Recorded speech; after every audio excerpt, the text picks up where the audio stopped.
Dan Illman, Mike Beer, taking a look at race number 6 at Keeneland on Breeders' Cup Prep Saturday. This is a prep for the Breeders' Cup Turf Sprint. Every year, the Grade 2 Woodford is a wide open race, no exception in 2023. Let's take a look at this field. It's a Grade 2 worth $350,000. We have a strong field of 12 in here, and we've got a stranger. The number 2, Livin' the Dream, coming in off a Group 1 win in England, going 5 furlongs. And Mike, unlike a lot of these European horses, this guy's got some speed.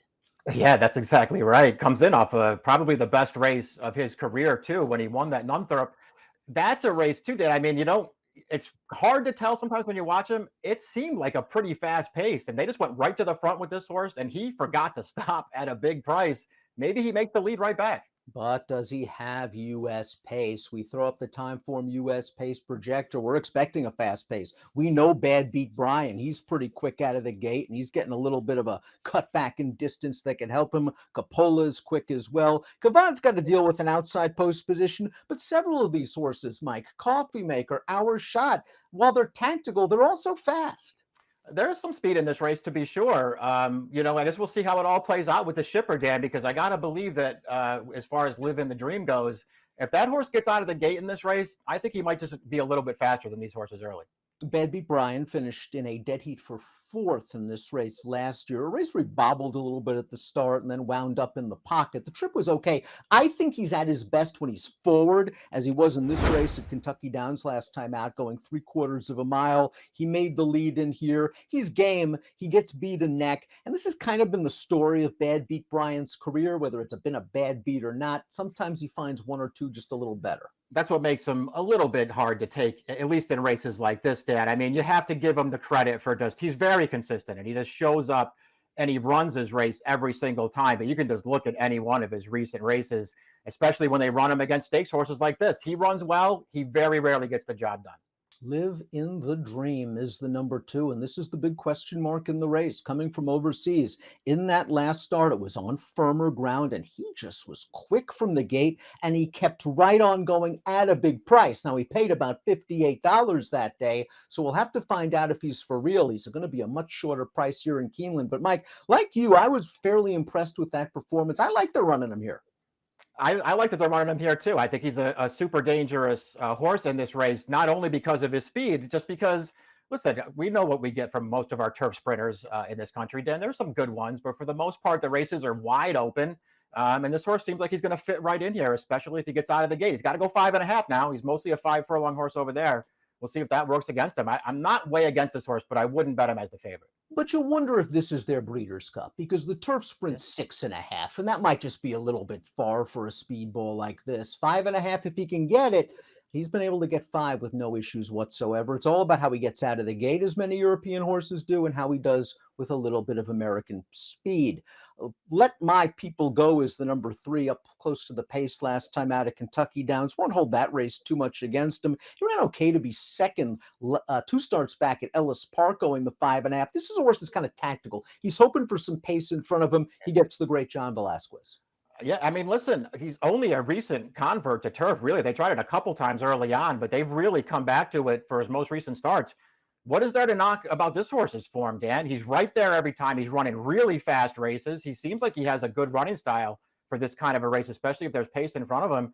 10-1 on the morning line. I don't love him in here, but I'm not going to knock him. Get a price for a very underrated trainer in Vicky Oliver. Eyewitness is the horse with the most upside potential, in my opinion. He's a lightly raced 3-year-old, and nothing went right for him in the Mahoney, going 5.5 furlongs here. His first start off a long layoff. He is last and crying out for room in the blue cap, turning into the stretch. Jose Ortiz is going to do his best. He's going to try to find a split here. Now it looks like Eyewitness is starting to run, but Jose is still looking for some room. He's going to try to find a split here. It's not there, and Eyewitness, just with that kind of trip, no horse can win. Yeah, I mean, listen, he got very unlucky in that race. I think it's only fair to point out that he had a fast and contested pace in front of him in that race. So had he got the room and got through there and won that race, maybe you'd be saying, you know what, he got a perfect trip and he got the job done. It didn't happen for him. I think the thing to like about him, not only that he just ran really well in that race we just watched, but every one of this horse's races. And Wesley Ward's done just about everything with this horse, all different distances, different running styles for this horse on the lead, coming from last. It doesn't matter. He shows up every single time. This horse is good. The number 5, Arzak, has a good amount of back class. He's run well in some graded stakes races on synthetic and on turf. He's won from on the lead and he's won from off it. Maybe he's slowly rounding himself back into form for Michael Trombetta off this high-level allowance win at Saratoga going 5.5, where he's coming on the outside and he's going to just get up over Coppola. Long losing streak for this horse coming into this race, Dan, but he's always been pretty good. And you can just look at several of those losses on the way in. I mean, he was running fast races and just not getting the job done. He finally got the job done here, and he did it at a big price. He is not overmatched by these horses. Olympic Runner, the number 6, is going to hope for some heavy hitting up front because at this distance, he's probably a one-run closing type. He was beaten a half length last time out in the Bad Beat Brian race at Kentucky Downs, got out into the stretch, ran on late. I think he's always had a little bit of ability. He's a graded stakes winner going middle distances up in Canada. Maybe shortening up in a race with pace will help Olympic Runner find his potential. Yeah, more than anything else, I just really like him more as a sprinter than as anything else. And it took him a while to sort of figure out what he really wants to do, but I just think shorter is better for this horse, Dan. 2 starts back. I know it was only an allowance race at Colonial going this distance, but he got clear in the stretch there, and he flat overpowered that field with a good run. This horse is dangerous in this race. We saw Coppola just get run down by Arzak 2 starts back. He bounced out of that performance with a win and a 3rd level allowance at Churchill Downs, up close to the pace, very game. Now he's got to prove it in the stakes level, but is another horse that I think he could depend on being right there when they turn for home. Last 2 races are both pretty good. Maybe he's just a horse who's getting good at the right time, Dan, and heading in the right direction for Dale Romans. I think it's going to be harder for him to win this race. The pace is supposed to be fast, and this is a better field. The 8 Shot's really done nothing wrong for a very good trainer in John Terranova on turf. It seems every time he shows up on the grass, he's there or thereabouts, as he was in the Harvey Pack Stakes early in September. And Our Shot was close to the pace in this race. This race was won by a deep closer in Thin White Duke. And Our Shot's basically had to battle from the quarter pole all the way down to the wire. He'll run 3rd beating a neck. It's a good performance from this horse. He's really game in this race against a good field. Though the 1-2 finishers of this race, they're both really good horses. And he just can't quite hold on at the end. But it's still a good performance from this horse. His overall turf form is good. He's another one. I don't think he's overmatched by these horses. I just don't know that I would take 9-2 on the morning line. I just don't think I would take that price.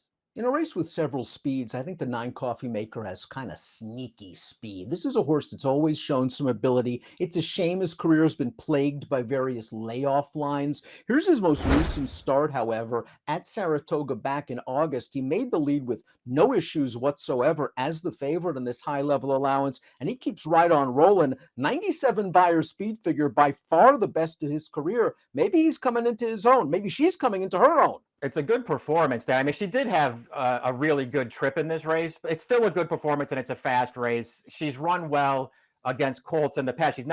She's only defeated them once, and she hasn't defeated them in stakes races, but she's held her own against the colts in the past, so you know that she can do it. Yeah, she certainly has. She was 3rd in the Breeders' Cup Juvenile Sprint a couple of years ago. And again, she's very, very fast, as is Foxtrot Anna, a horse taking a big step up in class. This is only start number 4 for Foxtrot Anna. Good effort in the first start against winners, going 6.5 at Kentucky Downs, a race in which he showed speed, opened up a clear lead, and just got run down at the very end. I just wonder if this is a bit too much too soon from a pace and class standpoint. It kind of feels like it's supposed to be, although he runs pretty well in this race, maybe going a distance that's just a little bit too far for him. He was over 100-1 when he broke his maiden 2 starts back, and he got loose on the lead. That's not happening here. Tries hard all the way down to the wire, just going to get beat in the final strides. The 11 is Beer Can Man, another horse that would appreciate some pace up front. It looks like he is going to get it. Let's watch his most recent start. It's the Green Flash handicap going 5/8 of a mile.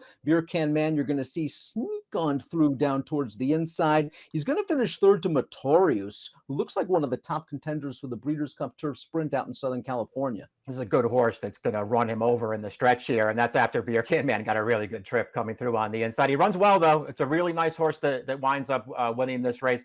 I kind of feel like he's better going 5 than he is 5.5, Dan, but he's certainly a contender in this race.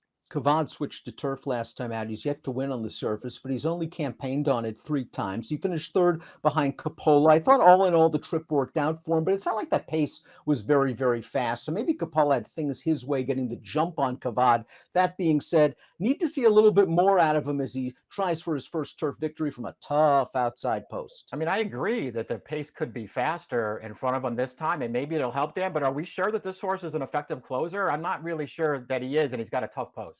Wide open race as always as we prep for the Breeders' Cup Turf Sprint. Let's take a look at our top selections. You're going with Eyewitness. Everybody was an eyewitness to the trouble that this 3-year-old had last time out. I think he's got a lot of upside. I think he's going to get some pace. And if you believe that morning line, you're going to get paid if he wins. Yeah, he's supposed to be a price in this race. I mean, he doesn't really have figures that stack up with the leading contenders in here yet, but he's so lightly raced in. It just feels like he can do anything. So I'm not going to worry about that too much. I think this horse is actually pretty good, but if he gets bet in this race, I would probably look elsewhere. At the morning line price, I gotta use it.